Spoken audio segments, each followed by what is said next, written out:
Yes hello बच्चों, ये है एक्सरसाइज 4.3।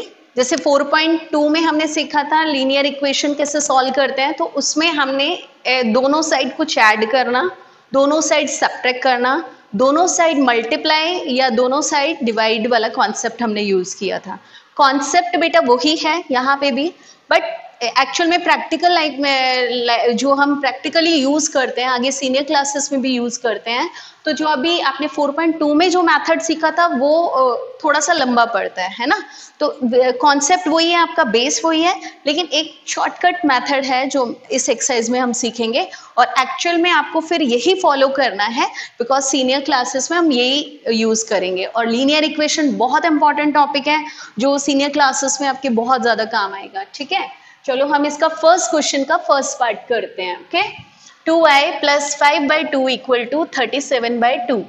तो देखो 2y = 37/2, ये पॉजिटिव है, ये इधर आया -5/2। ओके, अब 2y, ये देखो एलसीएम लिया और अब इसको माइनस करेंगे, 37 - 5। 2y = माइनस किया तो ये हुआ 32/2 से डिवाइड करो, 2 1 = 2 और ये 16, तो 2y = 16। ये 16 आया, लेकिन हमें जो इक्वेशन में जो सॉल्यूशन होता है वो वेरिएबल की वैल्यू होती है, तो हमें y की वैल्यू बतानी है। ये 2y की वैल्यू आई है, तो अगर 2y 16 है तो y क्या होगा? तो देखो बेटा, यहाँ जैसे देखो, यहाँ जो प्लस हो रहा था यहाँ हमने उसे माइनस किया है। यहाँ 2y का मतलब है 2 × y, यानी मल्टीप्लाई हो रहे हैं। जो यहाँ मल्टीप्लाई होगा इस साइड आके, लेफ्ट साइड में जो मल्टीप्लाई हो रहा है राइट साइड में आके वो डिवाइड होगा।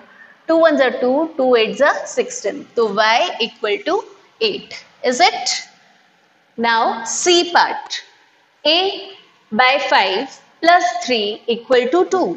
तो यहाँ देखो +2 है, पहले +2 को रिमूव करेंगे। एक्चुअल में मैंने आपको जो बेसिक कॉन्सेप्ट बताया था, लीनियर इक्वेशन में जब आप सॉल्यूशन निकालते हो तो हमें धीरे धीरे करके वेरिएबल को सेपरेट करना पड़ता है। जब वो अकेला वेरिएबल रह जाता है, जैसे देखो पहले यहाँ से हमने 5/2 रिमूव किया था, फिर बाद में 2 रिमूव किया और अकेला y आ गया। In this way we got the value of y।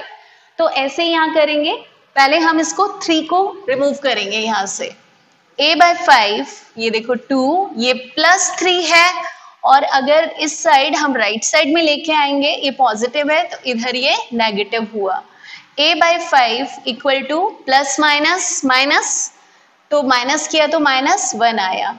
a = ये देखो मल्टीप्लाई करो, -1 × 5, तो a = -5। So this is the solution of this equation.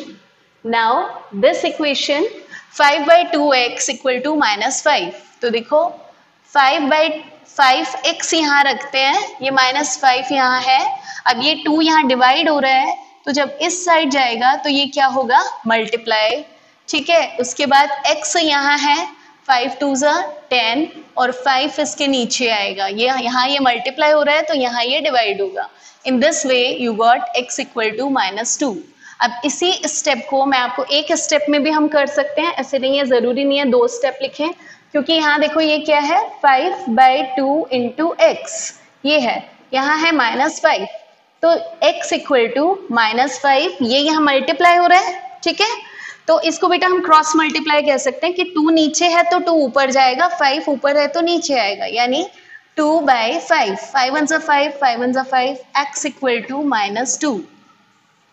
By both the way we got the same value। ठीक है, आप ऐसे 2 स्टेप में भी कर सकते हैं और डायरेक्टली ऐसे भी कर सकते हैं। Okay, now part G, 2m + 9 10/2 = 13। सो 7m = 13, ये पॉजिटिव है, यहाँ नेगेटिव हुआ। ओके, फिर 7m = ये देखो एलसीएम लिया, 1 से डिवाइड करेंगे, 1 2 = 2, 13 2 = 26, 2 को 2 से डिवाइड किया 1 और ये हो गया 19। 7m = माइनस किया, ये 7/2 आया। m = ये देखो 7/2 मल्टीप्लाई, यहाँ 7/1 होता है। ठीक है, 7 के नीचे कुछ नहीं है तो 1 है। जब ये इस साइड लेंगे तो ये इसका रेसिप्रोकल हो जाता है, 1/7। 7 से 7 कटा, m इक्वल टू, देखो ऊपर 1 बचा है, इसको कुछ बच्चे डायरेक्ट 2 लिख देते हैं कि 2 बच गया, बट इट्स नॉट 2, इट्स 1/2। तो यहाँ m की वैल्यू आ गई 1/2, इज इट?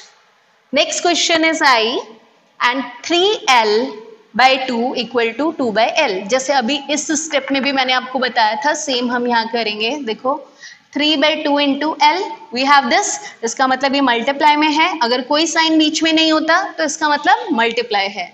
ये है 2/3, तो l इक्वल टू, ये देखो 2/3 है, मल्टीप्लाई, ये रेसिप्रोकल हो जाएगा। देखो 3/2 है, यहाँ जब आएगा इसको क्रॉस मल्टीप्लाई भी बोल सकते हो आप, या रेसिप्रोकल भी बोल सकते हो। यहाँ आएगा ये 2/3 हो जाएगा, 2 ऊपर आएगा और 3 नीचे आएगा।